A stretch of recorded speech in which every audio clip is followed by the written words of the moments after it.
Rajasekhar BC యువజన సంఘం ఈరోజు ఈ ప్రెస్ మీట్ పెట్టడానికి ప్రధాన ఉద్దేశం కొత్తగా రాష్ట్ర ప్రభుత్వం ఏర్పడింది. అలాగే మంత్రివర్గం కేటాయింపు కూర్పు కూడా జరిగింది. ఈ మంత్రివర్గ కూర్పులో కూడా సాంప్రదాయ బీసీ కులాలకు అన్యాయం జరిగింది. ఈ విషయాన్ని కూటమి ముఖ్యంగా తెలుగుదేశం పార్టీ, జనసేన, బీజేపీ పార్టీలు గుర్తించాలి. ఏవో 32 బీసీ కులాలకు పదవులన్నీ దోచిపెడితే మొత్తం బీసీ కులాలకు న్యాయం జరిగినట్లు కాదు. ఈ విషయాన్ని ఈ రాజకీయ పార్టీలు గుర్తించాలి.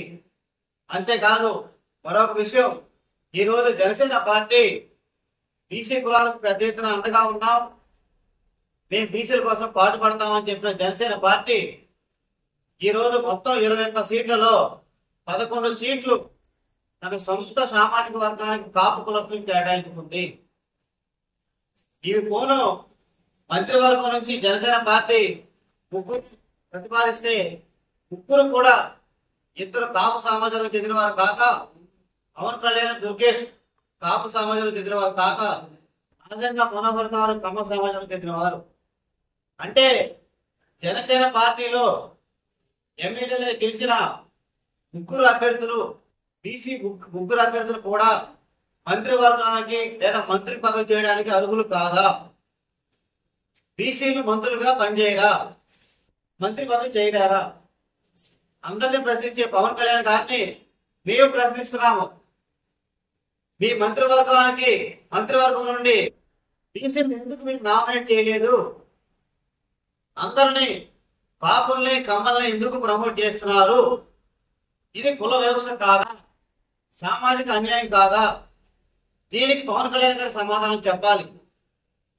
అట్లాగే ఇప్పుడు తాజాగా స్పీకర్ పదవి కానీ, డిప్యూటీ స్పీకర్ పదవి కానీ జనసేన పార్టీ నుండి ఒక్కళ్ళు కూడా బీసీలో నామినేట్ చేయగల.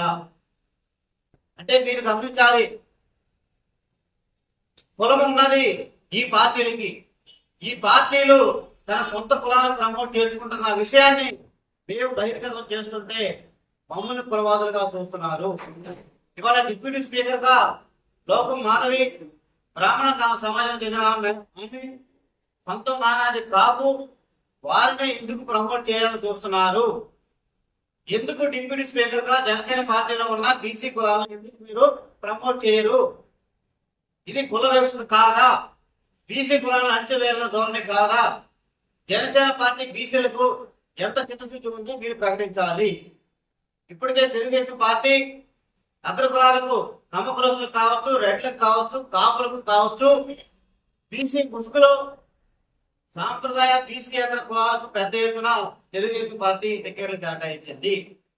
ఆ రకంగా తెలుగుదేశం పార్టీ సాంప్రదాయ బీసీ కులాలకు, సంఘ చిన్న కులాలకు, బీసీ కులాలకు సీట్లు కేటాయించకుండా ఆ రకంగా అన్యాయం చేసింది.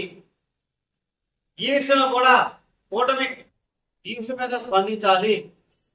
అలాగే చెప్తున్నాం, వైఎస్ఆర్ కాంగ్రెస్ పార్టీ కూడా జనాభా దామాషం ప్రకారం బీసీలకు సీట్లు కేటాయించడం మేము భావించడం లేదు.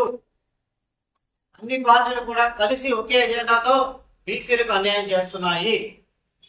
ఇప్పుడు లైవ్ లో ఉన్న సమస్య, మంత్రివర్గం కూర్పులో 26 సీట్లకు 25 భర్తీ చేస్తే 1 సీటు ఖాళీగా ఉంది.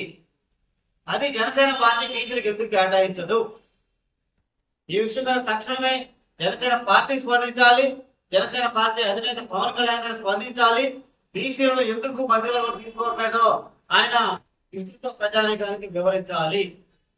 లేదా మేము భవిష్యత్తు కార్యాచరణ చేపడతాము, బీసీ హక్కుల కోసం మేము నిరంతరం ఉద్యమిస్తూనే ఉంటాము. ఇప్పటికే బీసీ సంఘాలు కూడా పార్టీలకు అనుబంధ సంఘాలుగా మారిపోయినాయి. మేము బీసీల హక్కుల కోసం నిరంతరం పోరాటం చేస్తూనే ఉంటాము. ఏ రాజకీయ పార్టీకి తొత్తులకు అనుబంధంగా వ్యవహరించము. ఈ విషయాలను కూడా పరిగణన తీసుకుని జనసేన పార్టీ అధినేత బీసీలకు ఎందుకు సీట్లు కేటాయించలేదు, మంత్రివర్గంలోకి ఎందుకు ప్రాధాన్యత కల్పించలేదో తక్షణమే ఈ బీసీ సమాజానికి సమాధానం చెప్పాలి. లేనియనగా మా భవిష్యత్ కార్యాచరణ కూడా మేము ప్రకటిస్తామని కూడా మీ సందర్భంగా తెలియజేస్తున్నాం. నా పేరు గొడుగు శ్రీకాంత్, బీసీ సంఘ సభ్యులుగా ఉన్నాము. ఈరోజు రాష్ట్రంలో ఏర్పడిన కూటమి ప్రభుత్వం ఈ పదవులు ఇచ్చే విషయంలో కానీ లేదంటే క్యాబినెట్ కూర్పులో కానీ ఒక బీసీ సంఘాలకి పూర్తి స్థాయిలో న్యాయం చేయట్లేదు అనేది మేము ముందు నుంచి కూడా చెప్తూనే ఉన్నాం. ఈరోజు మరి ముఖ్యంగా ఈ జనసేన సీట్లు తీసుకునే ఎమ్మెల్యే సీట్లు తీసుకునే విషయంలో నుంచి ఈరోజు పార్టీలో ఉన్న పదవులు కేటాయించే విషయం వరకు కూడా ఒకే వర్గానికి లేదా కొన్ని వర్గాలకు మాత్రమే పరిమితం అవుతుంది. సామాజిక న్యాయాన్ని చేస్తానన్న పవన్ కళ్యాణ్ గారు ఈరోజు సామాజిక న్యాయాన్ని తుంగలో తొక్కే పరిస్థితి కనిపిస్తా ఉంది. మీరు తీసుకున్న పదవుల దగ్గర నుంచి ఎమ్మెల్యే సీట్ల దగ్గర నుంచి ఈ రోజు ఇచ్చే మంత్రి పదవుల వరకు కానీ, అదేవిధంగా ఈ రోజు కొత్తగా అసెంబ్లీ ఉపసభాపతి విషయంలో కానీ వారికి ఈరోజు కేటాయిస్తారని సమాచారంలో వారు పరిశీలించే పేర్లు కూడా ఒక కాపు సామాజిక వర్గానికి చెందిన వ్యక్తుల్ని, అలాగే బ్రాహ్మణ సామాజిక వర్గానికి చెందిన వ్యక్తుల్ని పరిశీలనలో తీసుకుంటున్నారు. మరి సామాజిక న్యాయం అన్న పవన్ కళ్యాణ్ గారికి బీసీ కులాలను పరిగణలో తీసుకోవాలన్న కనీసం ఆలోచన ఎందుకు రావట్లేదని మేము ఈ సందర్భంగా ఆయన్ని మేము ప్రశ్నిస్తున్నాము. మేము ముఖ్యంగా పవన్ కళ్యాణ్ గారికి తెలియజేస్తుంది ఏమంటే, ఏదైతే మంత్రివర్గ కూర్పులో మీరు 21 సీట్లకు గాను 3 మంత్రి పదవులు తీసుకున్నారు, కనీసం దాంట్లో ఒక బీసీని కూడా మీరు కేటాయించలేదు.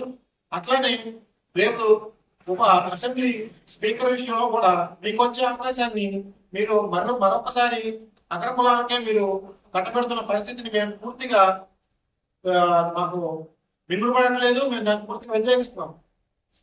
ఖచ్చితంగా మీరు రేపు జరగబోయే కూర్పుని బీసీలకి పెద్దపేట వేసి, జనసేన అంటే ఒక వర్గానికి చెందిన పార్టీ కాదు, అన్ని వర్గాల వారిని ఆదరించే పార్టీగా మాకు నమ్మకం కలిగిస్తారని యావత్ ఆంధ్రప్రదేశ్ లో ఉన్న బీసీ కులాలన్నీ కూడా పవన్ కళ్యాణ్ గారి మీద చాలా నమ్మకం పెంచుకున్నారు. మేము కూడా పవన్ కళ్యాణ్ గారికి రిక్వెస్ట్ చేస్తున్నాము, మీరు దయచేసి ఒక వర్గాన్ని మీరు ఆదరించే విషయం కాకుండా, ఒక వర్గానికి మీరు రిప్రజెంటేటివ్ కాకుండా ఆంధ్రప్రదేశ్ అన్ని వర్గాల వారికి మీరు ఒక రిప్రజెంటేటివ్ గా, అలాగే ఒక గొప్ప నాయకుడిగా ఉండాలనేది మేము కోరుకుంటున్నాం. ఖచ్చితంగా మీరు మా నమ్మకాన్ని, మా బీసీ వర్గాల నమ్మకాన్ని మీరు నిలబెడతారని, రేపు జరగబోయే ప్రతి విషయంలోనూ బీసీలకు పెద్దపీట వేసి మీరు పార్టీ పరంగా కూడా మీరు బీసీలని ఆదరించే పార్టీగా ఉంటారని, ఒక వర్గానికి చెందిన పార్టీగా కాకుండా మీరు పార్టీని ఒక మంచి వేవ్లో తీసుకెళ్తారని మేము ఖచ్చితంగా నమ్ముతున్నాము.